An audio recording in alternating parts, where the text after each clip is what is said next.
ಎಲ್ರಿಗೂ ನಮಸ್ಕಾರ.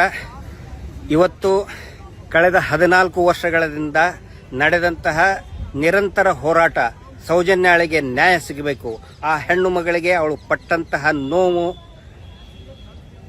ಆ ಒಂದು ಹೃದಯ ವಿದ್ರಾವಕವಾದಂತಹ ಆ ನೋವು ಏನಿದೆ ಸಾವಿಗಿಂತ ಮುಂಚೆ, ಆ ಒಂದು ಮಗಳಿಗೆ ಸೌಜನ್ಯ, ಇಡೀ ರಾಜ್ಯದ ಮಗಳು, ದೇಶದ ಮಗಳು ಸೌಜನ್ಯಾಳಿಗೆ ನ್ಯಾಯ ಸಿಗಬೇಕು ಅಂತ ಹೇಳಿ ಮಹೇಶ್ ಶೆಟ್ಟಿ ತಿಮರೋಡಿ ಅವರ ನೇತೃತ್ವದಲ್ಲಿ ಮತ್ತು ಇಡೀ ರಾಜ್ಯಾದ್ಯಂತ ಅನೇಕ ಸಂಘಟನೆಗಳು, ಲಕ್ಷಾಂತರ ಕೋಟ್ಯಾಂತರ ಜನರು ಏನು ಪ್ರಾರ್ಥನೆಯನ್ನ ಮಾಡ್ತಾ ಇದ್ರು, ಈ ಪ್ರಕರಣ ಮರುತನಿಖೆ ಆಗಬೇಕು ಅಂತ ಹೇಳಿ.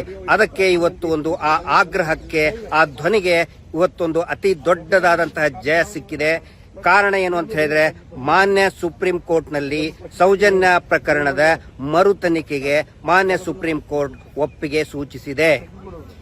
ಇವತ್ತು ಆದಂತಹ ಪ್ರಮುಖ ಬೆಳವಣಿಗೆಗಳು, ಸರಿಯಾಗಿ ಮಧ್ಯಾಹ್ನ 2:46 ಈ ಪ್ರಕರಣದ ವಿಚಾರಣೆ ಪ್ರಾರಂಭ ಆಯಿತು.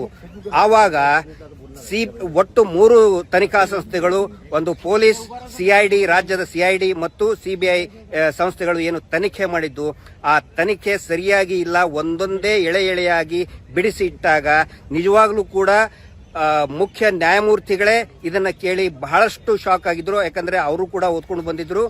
ಇಲ್ಲಿ ಏನು ಅಂತ ಹೇಳಿದ್ರೆ, ಸಿಬಿಐ ನಾವು ತನಿಖೆಗೆ ಏನೋ ಮರು ತನಿಖೆಗೆ ಒಪ್ಪಿಗೆ ಇಲ್ಲ ಅಂತ ಹೇಳಿದ್ರು. ಒಪ್ಪಿಗೆ ಕೊಡಕ್ಕೆ ನೀವ್ಯಾರು ಅಂತ ಕೇಳಿದ್ರು. ನೀವು ಮಾಡಿದ್ದೆಲ್ಲ ನಮ್ಗೆ ಇಲ್ಲಿ ಗೊತ್ತಾಗ್ತಾ ಇದೆ ಅಂತ ಹೇಳಿ. ಇಲ್ಲಿ ಕೆಲವು ಪಾಯಿಂಟ್ಗಳನ್ನು ಹೇಳ್ತಾ ಇದ್ದೇನೆ. ಸಿಬಿಐ ಐಒ ಇನ್ವೆಸ್ಟಿಗೇಷನ್ ಆಫೀಸರ್ ಹೇಳ್ತಾರೆ, I have not visited the place of offence, ಅಂದ್ರೆ ಎಲ್ಲಿ ಘಟನೆ ನಡೆದಿದೆಯಾ ಆ ಸ್ಥಳಕ್ಕೆ ನಾನು ಹೋಗೇ ಇಲ್ಲ ಅಂತ ಹೇಳಿ ಆನ್ ರೆಕಾರ್ಡ್ ಸಿಬಿಐ ತನಿಖಾಧಿಕಾರಿಗಳು ಹೇಳ್ತಾರೆ.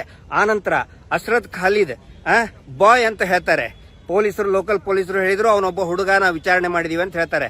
ಎಸ್ಪಿನೂ ಹೇಳ್ತಾರೆ ಅವನೊಬ್ಬ ಹುಡುಗ ವಿಚಾರಣೆ ಮಾಡಿಬಿಟ್ವಿ ಅಂತ ಹೇಳ್ತಾರೆ. ಸಿಐಡಿನೂ ಹೇಳ್ತಾರೆ ಅವನೊಬ್ಬನ ಹುಡುಗ ವಿಚಾರಣೆ ಮಾಡಿದ್ವಿ, ಅಂದ್ರೆ ಸೌಜನ್ಯಾಳ ಫ್ರೆಂಡು ನಾವು ವಿಚಾರಣೆ ಮಾಡಿದ್ವಿ ಅಂತ ಹೇಳಿ. ಅದನ್ನ ನೋಡಿಕೊಂಡು ಸಿಬಿಐದವರು ಹೇಳ್ತಾರೆ he is a boy, we have enquired him ಅಂತ ಹೇಳ್ತಾರೆ. ಆದರೆ ಅಶ್ರದ್ ಖಾಲಿದ್ ಹುಡುಗ ಅಲ್ಲ, ಹುಡುಗಿ. ಈಗ ಅವಳಿಗೆ ಎಷ್ಟು 29 ವರ್ಷ ವಯಸ್ಸಿದೆ. ಅತ್ಯಂತ ಪ್ರಾಮಾಣಿಕವಾದಂತಹ ನ್ಯಾಯಕ್ಕಾಗಿರುವಂತಹ ಹೆಣ್ಮಗಳು. ಅವಳಿಗೆ ಈಗ ಮೊನ್ನೆ ಸುಪ್ರೀಂ ಕೋರ್ಟ್ ಕೂಡ ಪ್ರೊಟೆಕ್ಷನ್ ಕೊಟ್ಟಿದೆ. ಅಂದ್ರೆ ಈ 3 ನಾಚಿಗೆಟ್ಟಂತಹ 3 ತನಿಖಾ ಸಂಸ್ಥೆಗಳಿಗೆ ಇವ್ರು ಏನು ವಿಟ್ನೆಸ್ ನಾವು ಎಕ್ಸಾಮಿನ್ ಮಾಡಿದೀವಿ ಅಂತ ಹೇಳ್ತಾರಲ್ಲ, ಅದು ಹುಡುಗ ಹುಡುಗಿ ಅಂತನೂ ಕೂಡ ಕಂಡು ಹಿಡಿಯಕ್ಕಾಗಿಲ್ಲ. ಇಷ್ಟು ನೀಚ ಮತ್ತು ಇಷ್ಟೊಂದು ಥರ್ಡ್ ಲೆವೆಲ್ ಇನ್ವೆಸ್ಟಿಗೇಷನ್ ಮಾಡಿದ್ದಾರೆ. ಮಾನ್ಯ ನ್ಯಾಯಾಲಯ ಉಗುದುಪ್ಪು ಹಾಕಿದೆ, ಇವರಿಗೆ ಉಗುದುಪ್ಪು ಹಾಕಿದೆ. ಅಷ್ಟೊಂದು ಗಂಭೀರ ಪ್ರಕರಣದಲ್ಲಿ ನೀವು ಈ ರೀತಿ ತನಿಖೆ ಮಾಡಿದಿರಿ ಅಂತ ಹೇಳಿ ಬೈದಿದ್ದಾರೆ. ಅಷ್ಟೇ ಅಲ್ಲ, ಈ ಪ್ರಕರಣದಲ್ಲಿ ಆ ಮಗುವಿನ ತಾಯಿಯ ಸ್ಟೇಟ್ಮೆಂಟ್ ತಗೊಂಡಿಲ್ಲ, ಸಾಕ್ಷಿಯನ್ನೇ ಪರಿಗಣಿಸಿಲ್ಲ. ಇದು ಎಲ್ಲರೂ ಕೂಡ ದಂಗು ಬಡಿಸುವಂತದ್ದು. ಆ ನಂತರ ಇದು ಒಂದು ಅತ್ಯಂತ ಅಪರೂಪದ ಪ್ರಕರಣ ಅಂತ ನಾವು ಇದನ್ನ ನಮ್ಮ ನ್ಯಾಯವಾದಿಗಳು ಮಂಡಿಸಿದ್ದು. ಇದರಲ್ಲಿ ಸ್ವತಃ ಸಿಬಿಐ ಯಾರ ಪರವಾಗಿ ವಾದ ಮಾಡ್ತಾ ಇದ್ದಾರೆ?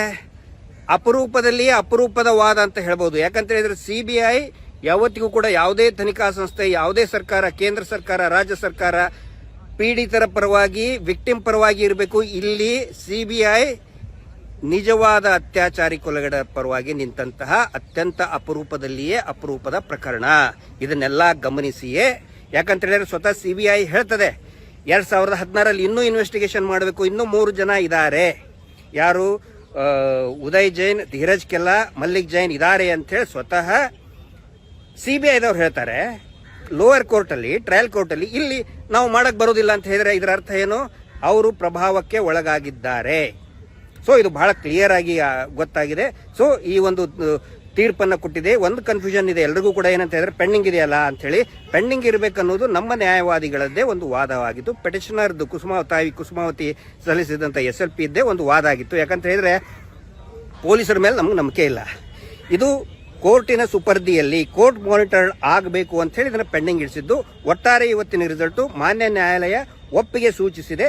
ಯಾರು ತನಿಖೆ ಮಾಡಬೇಕು, ಸಿಬಿಐ ಮಾಡಬೇಕಾ ಮಾಡಬಾರ್ದು ಅಂತ ಹೇಳಿ ನ್ಯಾಯಾಲಯನ ಹೇಳ್ತು. ನಿಮ್ ಮಾಡಿದ್ ನೋಡ್ಬಿಟ್ಟಿದೆ, ಯು ಡೋಂಟ್ ಡೂ ಇಟ್ ಅಂತ ಹೇಳಿ ಸಿಬಿಐ ರಿಜೆಕ್ಟ್ ಮಾಡಾಯಿತು.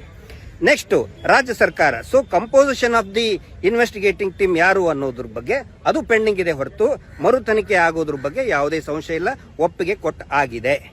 ಸೊ ಯಾರು ತನಿಖೆ ಮಾಡಬೇಕು ಅನ್ನೋದ್ರ ಬಗ್ಗೆ ತೀರ್ಮಾನ ಆಗುತ್ತೆ. ಅದ್ರ ಬಗ್ಗೆ ನಮ್ಮ ನ್ಯಾಯವಾದಿಗಳ ಒಂದು ದೊಡ್ಡ ತಂಡ ಇದೆ. ನಾನು ವಿಶೇಷವಾಗಿ ನಮ್ಮ ಎಲ್ಲ ನ್ಯಾಯವಾದಿಗಳು ಏನಿದ್ದಾರೆ ಎಲ್ಲರಿಗೂ ಕೂಡ ನಾನು ತುಂಬ ಹೃದಯದ ಧನ್ಯವಾದಗಳನ್ನು ಹೇಳ್ತೇನೆ. ನಿಜವಾಗ್ಲೂ ಕೂಡ ಇವತ್ತು ಅವರು ಒಂದು ಹಗಲು ರಾತ್ರಿ ಕಳೆದ ಅನೇಕ ತಿಂಗಳಿಗಿಂತ ಹಗಲು ರಾತ್ರಿ ಕೆಲಸ ಮಾಡಿ ಅನೇಕ ದಾಖಲೆಗಳು ನಾವು ಕೊಟ್ಟಂತ ದಾಖಲೆಗಳನ್ನು ಸರಿಯಾದ ಒಂದು ದಾರಿಯಲ್ಲಿ ಅದನ್ನು ಪ್ರೆಸೆಂಟ್ ಮಾಡಿದ್ರು. ಶೋಭಾ ಗುಪ್ತಾ ಮೇಡಮ್ ಇರ್ಬೋದು, ಅವರ ಕಚೇರಿ ಇರ್ಬೋದು, ಆನಂತರ ತುಂಬಾ ಕೋಆರ್ಡಿನೇಟ್ ಆಗಿ ಮಾಡಿದಂತೆ ಇನ್ನೂ ಅನೇಕ ಅಡ್ವೊಕೇಟ್ ಇದ್ದಾರೆ. ಗುರುರಾಜ್ ಸರ್ ಇದ್ದಾರೆ, ನೂಲೆ ಅಂಡ್ ನೂಲೆ ಅಸೋಸಿಯೇಟ್ಸ್ ಸುಮಾರು 40ಕ್ಕಿಂತ ಹೆಚ್ಚು ಜನ ಅಡ್ವೊಕೇಟ್ಗಳು ಭಾಗಿಯಾಗಿದ್ದರು. ಬೆಂಗಳೂರಿನಲ್ಲಿ ಕೂಡ ಅನೇಕ ಅಡ್ವೊಕೇಟ್ಗಳು ನಮಗೆ ಸಹಾಯ ಮಾಡಿದ್ದಾರೆ, ಒಂದು ಕಾನೂನಿನ ಮಾರ್ಗದರ್ಶನವನ್ನು ಕೊಟ್ಟಿದ್ದಾರೆ. ಅವರೆಲ್ಲರಿಗೂ ಕೂಡ ನಾನು ಧನ್ಯವಾದಗಳನ್ನು ಹೇಳ್ತೇನೆ. ಆನಂತರ ಒಂದು ನಾವು ತಿಳ್ಕೋಬೇಕು, ಯಾವಾಗ ಇವತ್ತಿನ ತೀರ್ಪು ಇದರದ ಒಂದು ಮೆಸೇಜ್ ಏನು ಕೊಡುತ್ತೆ ಅಂತ ಹೇಳಿದ್ರೆ, ಪ್ರಾಮಾಣಿಕವಾಗಿ ಹೋರಾಟ ಮಾಡಿದಾಗ, ಆನಂತರ ನ್ಯಾಯದ ಹಸಿವು ಇದ್ದಾಗ ಖಂಡಿತ ಪ್ರಭಾವಿ ಎಷ್ಟೇ ಬಲಶಾಲಿ ಇದ್ರೂ ಕೂಡ, ಅತ್ಯಾಚಾರಿಗಳು ಕೊಲೆಗಡಕರು ಎಷ್ಟೇ ಬಲಶಾಲಿ ಇದ್ರೂ ಕೂಡ ಖಂಡಿತ ನ್ಯಾಯ ಸಿಗುತ್ತೆ. ಮಹೇಶ್ ಶೆಟ್ಟಿ ತಿಮರೋಡಿ ಅವರ ಒಂದು ಈ ನ್ಯಾಯದ ಭಗೀರಥ ಯಾವುದೇ ಆಮಿಷಕ್ಕೂ ಏನೋ ಬಲಿಯಾಗದೇನೆ ಎಲ್ಲರೂ ಕೂಡ ನಮ್ಮ ಇಡೀ ಸೌಜನ್ಯ ಹೋರಾಟಗಾರರ ಟೀಮ್ ಏನಿದೆ, ಎಷ್ಟೇ ಅಪಮಾನ ಸಹಿಸಿಕೊಂಡು ಕೇಸ್ಗಳನ್ನು ಸಹಿಸಿಕೊಂಡು ಕೇಸ್ ಹಾಕಿಸ್ಕೊಂಡು ಮಹೇಶ್ ಶೆಟ್ಟಿ ತಿಮರೋಡಿ ಅವ್ರಿಗೀಗ ಏನೋ ಗಡಿಪಾರು ಅದು ಇದು ಎಲ್ಲ ಮಾಡಿದ್ರು ಕೂಡ ಒಂದು ಮನಸ್ಸಿನಲ್ಲಿ ಪ್ರಾಮಾಣಿಕತೆ ಇದ್ರೆ ಎಂಥ ಪ್ರಭಾವಿ ಬಲಶಾಲಿಯೂ ಕೂಡ ಈ ನ್ಯಾಯಾಲಯದ ಮುಂದೆ ಬಾಸ್ ಆಫ್ ಜಸ್ಟಿಸ್, ನಾನು ತಮ್ಮೆಲ್ಲರ ಪರವಾಗಿ ಸುಪ್ರೀಂ ಕೋರ್ಟಿಗೆ ನಾನು ಸಲ್ಯೂಟ್ ಮಾಡ್ತಾ ಇದ್ದೇನೆ. ಯಾಕಂತ ಹೇಳಿದ್ರೆ ನಮ್ಮ ಧ್ವನಿ ಅಟ್ಲೀಸ್ಟ್ ನ್ಯಾಯಾಲಯ ಆದ್ರೂ ಕೇಳ್ತಲ್ಲ ಅಂತ ಹೇಳಿ, ಆ ಮಗುವಿನ ಧ್ವನಿ ಈ ನ್ಯಾಯಾಲಯದಾದ್ರೂ ಕೂಡ ಕೇಳ್ತಲ್ಲ. ಯಾವ ಪ್ರಭಾವಿಗಳು ಕೂಡ ಕೇಳಿಲ್ಲ, ಯಾವ ರಾಜಕಾರಣಿಗಳು ಕೇಳಿಲ್ಲ, ಟಿವಿ ಚಾನೆಲ್ದವ್ರು ಕೇಳಿಲ್ಲ, ಆನಂತರ ಯಾರು ಅವರು ಕಾವಿಧಾರಿಗಳು ಕೇಳಲಿಲ್ಲ, ರಾಜಕಾರಣಿಗಳು ಕೇಳಿಲ್ಲ, ಯಾವ ವಿಐಪಿಗಳು ಕೇಳಿಲ್ಲ. ಆದರೆ ಜನಸಾಮಾನ್ಯರು ಸಾವಿರಾರು ಜನ, ಲಕ್ಷಾಂತರ ಜನ, ಕೋಟ್ಯಾಂತರ ಜನ ಪ್ರಾರ್ಥನೆ ಮಾಡಿದ್ದಾರೆ. ಆ ಪ್ರಾರ್ಥನೆಗೆ ಇವತ್ತು ನಮ್ಮ ಬಾಸ್ ಸುಪ್ರೀಂ ಕೋರ್ಟ್ ಮಾನ್ಯತೆಯನ್ನು ಕೊಟ್ಟಿದೆ. ತಮ್ಮೆಲ್ಲರ ಪರವಾಗಿ ನಾನು ಧನ್ಯವಾದಗಳನ್ನು ಹೇಳ್ತೇನೆ. ಹೇಳೋದಕ್ಕೆ ಇನ್ನೂ ಜಾಸ್ತಿ ಮಾತು ಬರ್ತಾ ಇಲ್ಲ. ತುಂಬಾ ಖುಷಿಯಾಗಿದೆ. ಮೊದಲನೆಯ ನಾವು ಜಯ, ಆದರೆ ಸೌಜನ್ಯಾಳಿಗೆ ಇನ್ನೂ ನ್ಯಾಯ ಸಿಕ್ಕಿಲ್ಲ. ಯಾವಾಗ ಆ ಹಂತಕರು ನರಳಾಡ್ತಾರೆ, ನರಕದಲ್ಲಿದ್ದು ಏನೋ ಒದ್ದಾಡ್ತಾರಲ್ಲ, ಅವಾಗ ನಮಗೆ ಜಯ ಸಿಗುತ್ತೆ ಅನ್ನೋ ಒಂದು ಮಾತನ್ನ ಹೇಳ್ತಾ, ತಮ್ಮೆಲ್ಲರ ಬೆಂಬಲ ಇದೇ ರೀತಿ ಇರಲಿ. ನ್ಯಾಯಕ್ಕಾಗಿ ಈ ಹೋರಾಟ ಇನ್ನೂ ಮುಂದುವರುತ್ತದೆ. ಮಹೇಶ್ ಶೆಟ್ಟಿ ತಿಮರೋಡಿ ಅವರಿಗೆ ಮತ್ತು ಎಲ್ಲರಿಗೂ ಕೂಡ, ಎಲ್ಲ ನ್ಯಾಯವಾದಿಗಳಿಗೆ, ವಿಶೇಷವಾಗಿ ನಮ್ಮ ಯೂಟ್ಯೂಬರ್ಸ್ಗಳಿಗೆ ನಿಮಗೆ ದೊಡ್ಡ ಹೆಡ್ಸ್ ಆಫ್. ಯೂಟ್ಯೂಬರ್ಗಳಿಂದನೇ ಇವತ್ತು ಈ ಹೋರಾಟ ಗಟ್ಟಿಯಾಗಿ ನಿಂತ್ಕೊಂಡಿದ್ದು, ಸಾಮಾಜಿಕ ಜಾಲತಾಣದಿಂದ ನಿಂತ್ಕೊಂಡಿದ್ದು. ತಮ್ಮೆಲ್ಲರಿಗೂ ಕೂಡ ನಾನು ಧನ್ಯವಾದಗಳನ್ನು ಹೇಳ್ತೇನೆ. ಇದೇ ರೀತಿ ಬೆಂಬಲ ಇರಲಿ ಅಂತ ಹೇಳ್ತಾ, ಜಸ್ಟಿಸ್ ಫಾರ್ ಸೌಜನ್ಯ. ನಮಸ್ತೆ.